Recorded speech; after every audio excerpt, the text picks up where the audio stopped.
This morning, Secretary of State John Kerry and negotiators from other world powers are making a final push to complete a nuclear deal with Iran. Talks are deadlocked, and they face a deadline tomorrow. Margaret Brennan is in Lausanne, Switzerland, where a new sticking point has emerged. Margaret, good morning. Good morning. Well, all the world powers are now here, and they are pressing Iran to take this U.S. brokered deal. Secretary of State John Kerry canceled plans to return to the U.S. for a prior engagement in order to continue these marathon negotiations. As U.S. negotiators race towards the finish line, a skeptical Congress is nipping at their heels. House Speaker John Boehner threatened new sanctions on Iran regardless of the outcome. Frankly, we should have kept the sanctions in place so that we could have gotten to a real agreement.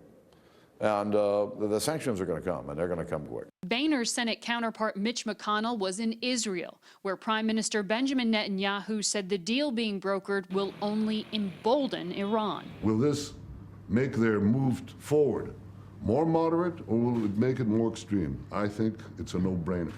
But this is happening before our eyes. And I think the most important thing is to make sure that Iran doesn't get a path to the bomb. Negotiators in Lausanne say any agreement would prevent Iran from getting an atomic weapon for at least 15 years. But major sticking points remain. Iran wants the sanctions that have cut them off from global markets lifted immediately. The U.S. worries that Iran will then purchase parts that could be used to build a weapon. And Iran is demanding that it be allowed to further enrich uranium in the final years of a deal.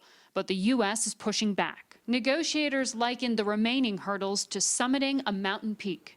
The final few feet are the toughest. And there appears to be some backsliding. Iran is refusing to ship its stockpile of enriched uranium out of the country, which was part of an earlier proposal. But Charlie, U.S. diplomats tell us that is not a deal breaker. There are alternatives, but it shows you these decisions are going right down to the wire. Indeed. Thank you so much, Margaret Brennan in Lausanne.